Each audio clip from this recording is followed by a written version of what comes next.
एक खुदरा विक्रेता ने 10 रुपये में 7 पेंसिल, 11 रुपये में 9 पेंसिल और 15 रुपये में 14 पेंसिल खरीदी। यदि वस्तु का विक्रय मूल्य ज्ञात करो, यदि औसत मूल्य पर 20% का लाभ चाहिए। कुछ नहीं है, एक तरह से देखा जाए तो औसत का सवाल है। आपको पहले औसत मूल्य निकालना पड़ेगा। अब औसत मूल्य निकालने के फंडे सबके अलग अलग होते हैं भाई, है ना। औसत निकालने का सबका अलग अलग तरीका होता है। तो हम क्या करते हैं, इसमें बेसिक तरीका काम में ले लेते हैं। सब बच्चों के हिसाब से, जो आप एग्जाम दे रहे हो उसके हिसाब से हम बात करते हैं। सबसे पहले हम बेसिक कॉन्सेप्ट काम में ले लेते हैं, ठीक है। चलिए, औसत में यही सवाल मैं आपको औसत के बहुत ही बेहतरीन कॉन्सेप्ट से भी करवा दूंगा। थोड़ी चर्चा उसकी यहाँ पर भी मैं कर लूँगा, निश्चिंत रहो। 10 रुपये में 7 पेंसिल खरीदी। ये तो 10 रुपये, ये 7 पेंसिलों की संख्या है। टोटल रुपये 70 खर्च हो गए सर, ठीक है ना। पेंसिलों की संख्या ये है, रुपये कितने खर्च हो गए, 70, ठीक है सर। 11 रुपये में 9, 11 रुपये में अगर आपने 9 खरीदे सर तो 11 9 99। देखो सरल आंकड़ा है तो सरल तरीके से आगे बढ़े, ठीक है सर।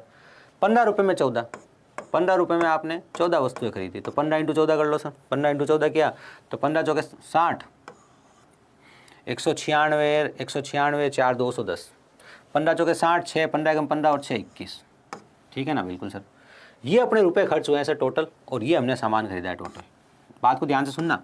यहाँ हम स्मार्टनेस लगाने वाले हैं, आप देखना ध्यान से। यहाँ हम एक स्मार्टनेस लगा लेंगे। बताओ सर क्या लगाएंगे, बताता हूँ अभी, रुको। कुल रुपए आपने कितने खर्च किए भाई, 9 तो यहाँ से आ गया, बिल्कुल सर। 9 1 10 और 7 17, हासिल लग गई 1, 2 और 1 कितना हो गया, 3 हो गया, ठीक है सर। 9 और 7 16, 16 और 14 कितना हो गया, 30। अब आपके एक वस्तु कितने में आई, ध्यान से देखो। 30 वस्तुएं आपने 379 रुपये में खरीदी, अगर हमने कोई गड़बड़ नहीं करी है तो ठीक है ना। चलिए एक बार चेक कर लेते तो इसमें क्या है सर, गड़बड़ की क्या बात होगी। 200 300 200 300 370 380 379, बिल्कुल सही है। अब देखो ध्यान से, आपसे कहा औसत मूल्य। पहले तो आप औसत मूल्य मतलब एक वस्तु का मूल्य, तो पहले तो आप औसत मूल्य निकाल लो। औसत खरीद मूल्य, इधर देखो ध्यान से, औसत खरीद मूल्य। तो औसत खरीद मूल्य आपका क्या होगा वो देखते हैं। औसत खरीद मूल्य होगा सर हमारा 379 रुपये में हम 30 वस्तु लाएं। ये इससे कटता नहीं है, हमारे को अभी काटने की गरज भी नहीं है, और उत्तर लगभग में आ सकता है, कोई दिक्कत की बात नहीं है। हम इस पे काम नहीं करने वाले, क्यों? क्योंकि हमसे पूछा है आपको 20% लाभ चाहिए तो आप कितने में बेचोगे। ये तो हमारा औसत खरीद मूल्य है। तो देखो, जब 20% लाभ चाहिए होता है ना, 20% को हम कहते हैं 1/5। 20% को क्या कहते हैं हम, 1/5।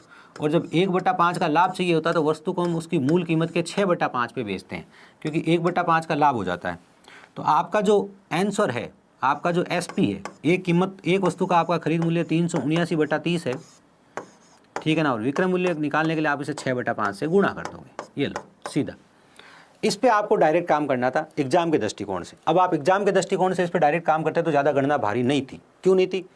देखो 6 पंजे 30, 5 25, तो बट्टा में 25 आ गया, तो आपका जो उत्तर है वो 379/25 है। अब 379/25 कोई भारी गणना नहीं है, क्योंकि है ना 25 का पार्ट आप सबको आता है। 25 एकम 25, 26 27 37, 12 बज गया 9।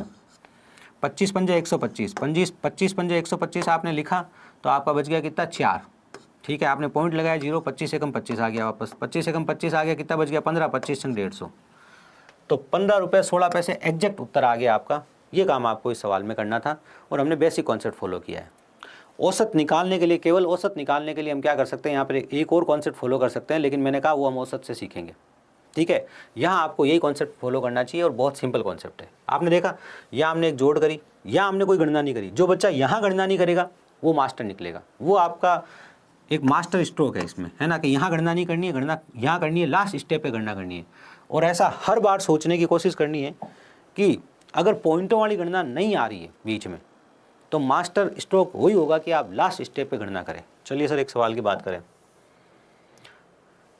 18 वस्तुओं को 15 रुपये की कीमत पर बेचा गया, 12 वस्तुओं को 16 रुपये, 12 वस्तुओं की लागत कीमत 16 रुपये थी। अरे 18 वस्तुओं को 15 रुपये की औसत कीमत पर बेचा गया, और 12 वस्तुओं की लागत कीमत प्रति वस्तु 16 रुपये थी। शेष 6 वस्तुओं में से प्रत्येक का लागत मूल्य क्या है कि इस लेन देन में ना लाभ हुआ ना हानि हुई। कुल मिला के सवाल जो कह रहा है उसको थोड़ा सा ध्यान से समझ लो। आपने 18 पेंसिल बेची है भाई, या 18 वस्तु बेची है, ठीक है, और 15 रुपये प्रति के हिसाब से बेची है। अब वैसे तो एक सवाल बहुत बेसिक सवाल है, अगर आप करें तो औसत का ही सवाल है ये, क्योंकि आपको कोई लाभ हानि नहीं हुई है। तो कैसे करेंगे, ध्यान से देखिएगा सर। हम ऐसे करेंगे इसको, आप अगर प्योर बेसिक कॉन्सेप्ट काम में लेना चाहते हो तो सर ये ले लो, बाकी तो डिफरेंस मेथड भी काम आ सकता है। सर ये जो काम आ सकता है वो हमारे काम का है, फिलहाल आपके काम का मेथड ये है कि भाई 18 इंटू 15 आपने रुपये कितने कमाए। 18 इंटू 15 हो गया 9 या 27, 270 रुपये आपने कमाए। ठीक है ना, लाभ हुआ ना हानि हुई, मतलब आप 270 में खरीद के लाए। आपका क्रय मूल्य क्या है? आपका क्रय मूल्य भी वही है, क्योंकि सवाल कह रहा है ना लाभ है ना हानि, था तो ये आपका विक्रय मूल्य है, लेकिन जब लाभ हानि कुछ नहीं है तो यही क्रय मूल्य है। ठीक है सर, अब सवाल कह रहा है क्रय मूल्य आपको निकालना है छः वस्तु का। कितनी वस्तु का? इन 6 वस्तु का क्रय मूल्य निकालना है। 6 का क्यों निकालना है? 18 वस्तु है सर। 18 वस्तु की कहानी ये है भाई कि 12 वस्तुएं तो 16 रुपये में खरीदी गई है। 12 वस्तुएं कितने में खरीदी गई? 16 रुपये में। तो 12 इंटू 16 कितना हो गया आपका? 16 दूना 32, हासिल का 3, 16 एकम 16, 17, 18, 19, 192 रुपये। रुपये तो 270 ही लगे थे खरीदने में, उसमें से जो 192 रुपये लगे ना आपके, वो किस चीज़ में लग गए? वो इन वस्तुओं में लगे। कितनी वस्तु थी ये? 12 वस्तुओं में। पीछे 6 वस्तु बच गई, उसमें कितना रुपये लगा? ध्यान से देख लो। 6 वस्तु जो थी, प्रत्येक वस्तु मान लो P रुपये की थी, तो 6 वस्तु 6 P रुपये की होगी। माना कि जो हमें 6 वस्तुओं का मूल्य ज्ञात करना है इनका, इसमें माना कि प्रत्येक वस्तु P रुपये की थी, तो 6 वस्तु कितने की होगी? 6 P की होगी, क्योंकि हमें एक वस्तु का मूल्य ज्ञात करना है। तो इसमें हम क्या करेंगे? 6 P जोड़ देंगे। मैं कोई लंबा चौड़ा समीकरण नहीं बना रहा हूँ, आप बेसिक कॉन्सेप्ट से बात को समझ सकते हो, वो भी बात कर लेंगे, है ना। तो ध्यान से देखो भाई, 6 P किसके बराबर है? 192 उधर जाके आपका माइनस हो जाएगा, तो 78 हो जाएगा। तो 13 से 78, तो P बराबर कितना आ गया? P बराबर आपका आ गया 13। तो 13 आपके सवाल का जवाब है। ये कार्य आपको इस सवाल में करना था।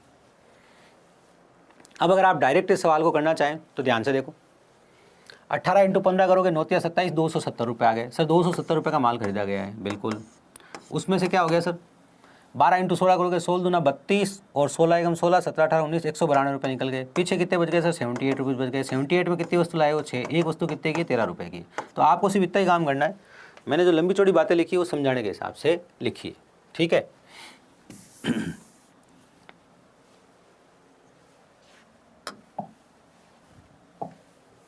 क्या हमारा अगला सवाल? समान वस्तुओं को उनके लागत मूल्य से 25% ऊपर अंकित कर दिया गया। ठीक है, इस तरह की वस्तुओं में से एक को अंकित मूल्य पर 20% लाभ लेकर बेचा गया और दूसरी को अंकित मूल्य पर 10% की हानि पर बेचा गया, तो कुल लाभ और हानि का प्रतिशत बताओ। अच्छा सवाल है। आपके पास 2 वस्तुएं हैं। पहली वस्तु थी, ध्यान से सुनिएगा, कहानी सिंपल है, लेकिन पहली वस्तु माना 100 रुपये की थी। कितने की थी? 100 रुपये की। आपने उस पर कितना लिख दिया? आपने उस पर लिख दिया 125। दूसरी वस्तु भी 100 रुपये की थी। आपने उस पर कितना लिख दिया? आपने उस पर लिख दिया 125। कहानी सरल तरीके से आगे बढ़ाई जाए भाई। 25% आपने ऊपर अंकित कर दिया, आपने छाप दिया। पहली चीज़ भी माना आप 100 रुपये में लाए, समान वस्तुओं को उनके लागत मूल्य पर, समान वस्तुओं को उनके लागत मूल्य पर। पहली वस्तु 100 रुपये की थी, ठीक है, और दूसरी वस्तु भी 100 रुपये की। आपने 125 छाप दिया। पहली पर आपने क्या किया? 20% लाभ लिया। इस पर आपने 20% लाभ लिया इस अंकित मूल्य के ऊपर, तो इसका 20% निकाल लो भाई। इसका 20% कितना हो गया? 25 रुपये। तो यहाँ आपको 25 रुपये का फायदा हो गया। तो ये चीज़ें आपने कितने में बेची? 150 में बेच दी। कितने में बेच दी? 150 में। ठीक है, यूँ नहीं, इसको फ़ायदा समझ लो। फ़ायदा 2 जगह से हुआ उसे, एक फ़ायदा उसे यहाँ से हुआ है, दूसरा यहाँ से हुआ है। अब यहाँ उसने क्या किया? ध्यान से देखो कि सर यहाँ उसने क्या किया कि यहाँ उसने 10% की हानि ली, तो यहाँ -10%। -10% मतलब उसने 12.5 रुपये कम कमाए। यहाँ पर 12.5 का नुकसान कर लिया उसने। 12.5 का नुकसान कर लिया, मतलब 112.5 रुपये में उसने इसको बेचा। अगर आप प्योर बेसिक को फॉलो करते हो तो आपको ये करना था। बात को वापस समझ लीजिएगा ध्यान से, बहुत सिंपल कहानी है, मैं समझा देता हूँ आपको एक बार बहुत अच्छे से। ये 100 रुपये की वस्तु थी। पहली वस्तु जो थी वो 100 रुपये की थी, जो भी वस्तुएं थी, और दूसरी वस्तु थी ये भी कुल मिला के 100 रुपये की थी। आपने क्या किया? इस पर 25% बढ़ाकर आपने क्या कर दिया? इसे 125 रुपये लिख दिया। ठीक है, इस पर भी आपने क्या किया? 125 लिख दिया।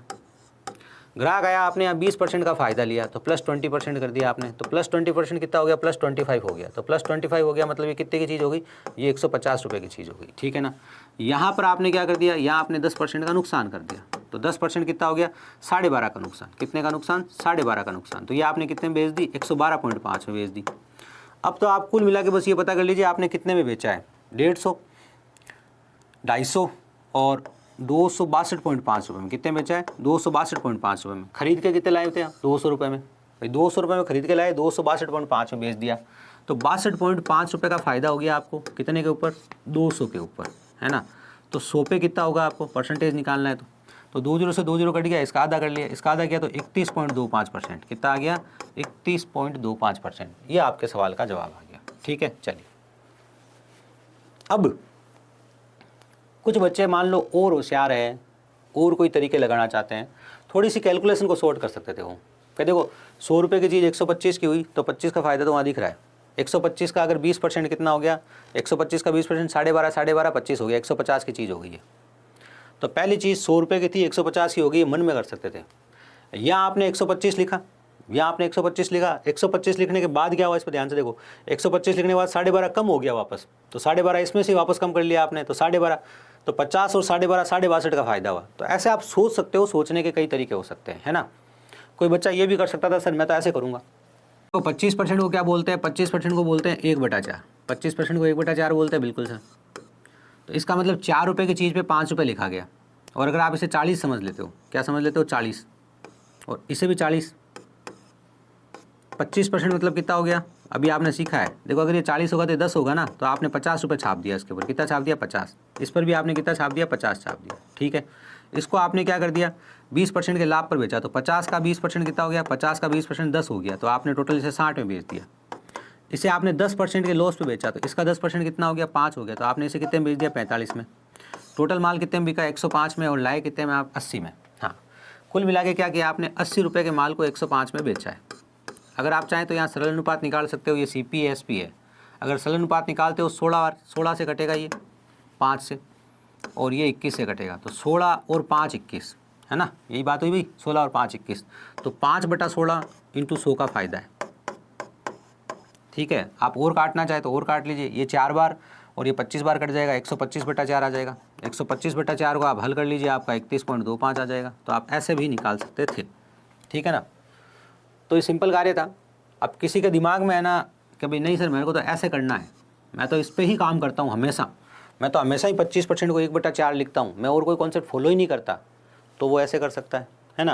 और कोई बच्चा चाहता है नहीं सर मैं तो बेसिक से फॉलो करूँगा तो ये सवाल ऐसे हो जाएगा, तो उस सवाल को ऐसे कर सकता है, ठीक है ना। वो आप पे डिपेंड कर रहा है कि आप इस सवाल को कैसे करना चाह रहे हैं, ठीक है। चलिए।